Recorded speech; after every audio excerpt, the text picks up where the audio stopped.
जैसे ही मार्केट गिर जाता है, सारे न्यूज रिपोर्टर्स एकदम ड्रामेटिक सा बैकग्राउंड लेकर आते हैं और कहते हैं कि मार्केट गिर चुका है, मार्केट से इतना इतना पैसा चला गया। लेकिन ये जो पैसा चला गया वो पैसा कहाँ जाता है और क्या ये पैसा असल में मार्केट में कभी होता भी है? आइए जानते हैं आज के इस वीडियो में। Welcome to Filtered Finance. इस वीडियो में हम समझेंगे कि जब मार्केट गिरता है और मार्केट से पैसे चले जाते हैं तो ये पैसे कहाँ जाते हैं। अगर मैं कहूँ कि मार्केट में ये पैसा होता ही नहीं है तो आगे बढ़ने से पहले प्राइस और वैल्यू का कॉन्सेप्ट समझते हैं। अगर समझो एक जर्सी है, इंडिया की जर्सी जो एडिडास बेच रहा है, उसकी प्राइस है 5000 रुपीज। वही एडिडास की जर्सी जब विराट कोहली पहन रहा है और वो जर्सी रीसेल के लिए दे रहा है तब उसकी वैल्यू 50,000 रुपीज हो गई। ये होता है प्राइस और वैल्यू का डिफरेंस। प्राइस यानी एडिडास की जर्सी थी 5000 रुपीज की, उसकी वैल्यू बढ़ गई क्योंकि वो जर्सी विराट कोहली के पास था। विराट कोहली की फैन फॉलोइंग देखो आप, इतनी सारी फैन फॉलोइंग है, इतने सारे उसके फैंस हैं, तो उसके फैंस ये जर्सी को किसी भी कीमत पे लेना चाहेंगे,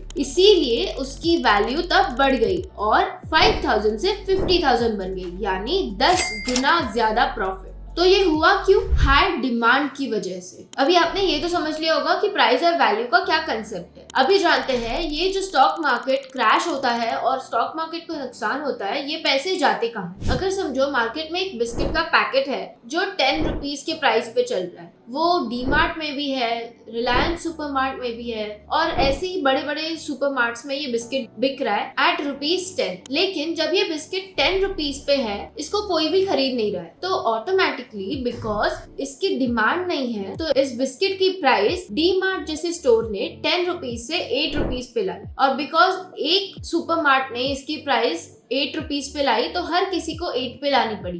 तो इसका मतलब ये है क्या कि 2 रुपीज का लॉस हुआ?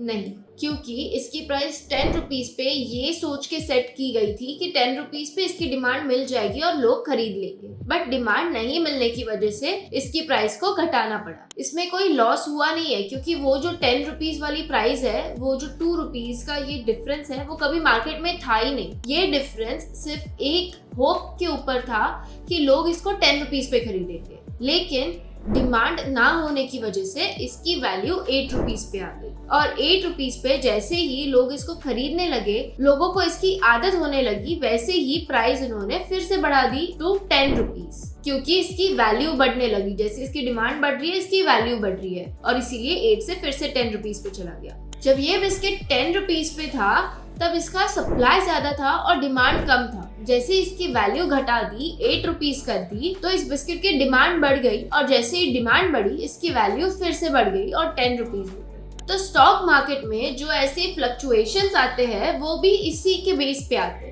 शेयर की प्राइस एक रखी जाती है ये सोच के कि इस प्राइस पे लोग इस शेयर को खरीदेंगे, बट उस शेयर की प्राइस पे लोग उसको खरीद नहीं रहे होते हैं, तब automatically due to less demand उसकी प्राइस कम हो जाती है और जैसे ही लेस प्राइस पे डिमांड बढ़ने लगती है, शेयर की प्राइस फिर से बढ़ जाती है। ऐसे ही मार्केट में फ्लक्चुएशंस आते रहते हैं और स्टॉक मार्केट क्रैश भी इसी को कहा जाता है कि लोग हायर प्राइस पे शेयर्स खरीदने के लिए रेडी नहीं है, इसीलिए मार्केट सेंटिमेंट्स की वजह से शेयर की प्राइस गिर गई। ये मार्केट क्रैश तभी डरावना होता है जब कोरोना जैसा कोई सीन आ रहा हो। जैसे कोरोना में बहुत सारे लोगों ने पैनिक सेलिंग कर दी थी। नॉर्मल फ्लक्चुएशंस तो ठीक है, लेकिन जब लोग इस सिचुएशन की वजह से पैनिक सेलिंग करते हैं तब कंसर्निंग सिनेरियो माना जाता है। इसीलिए जब भी मार्केट की प्राइस फ्लक्चुएट हो रही हो, कभी पैनिक होकर सेल मत करना। पहले समझना कि मार्केट की क्या सिचुएशन है और अकॉर्डिंगली एक्शन लेना। तो इस कोरोना के एग्जाम्पल को हम थोड़ा और अच्छे से समझेंगे। जब कोरोना स्टार्ट होने वाला था उसके पहले मार्केट बहुत अच्छी चल रही थी। जैसे ही कोरोना की न्यूज आई, लोगों ने अपने शेयर्स बेचना शुरू कर दिए ये सोच के कि मार्केट अब पक्का गिरेगी, और जैसे ही लोगों ने पैनिक में अपने सारे शेयर्स बेच दिए, तब अचानक से स्टॉक मार्केट की प्राइस भी घट गई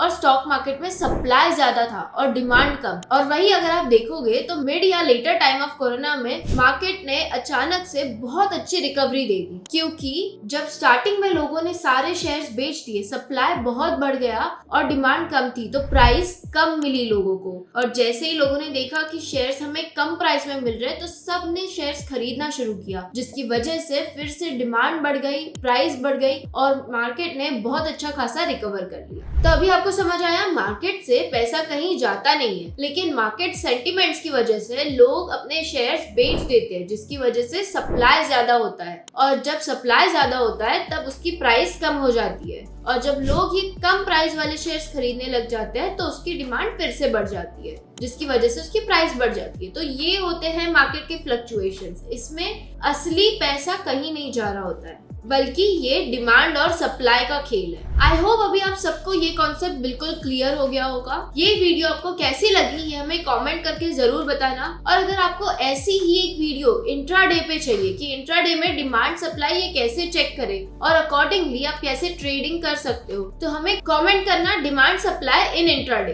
thank you so much, see you in next video. Video को लाइक करना, कमेंट करना और चैनल को सब्सक्राइब करना मत भूलना।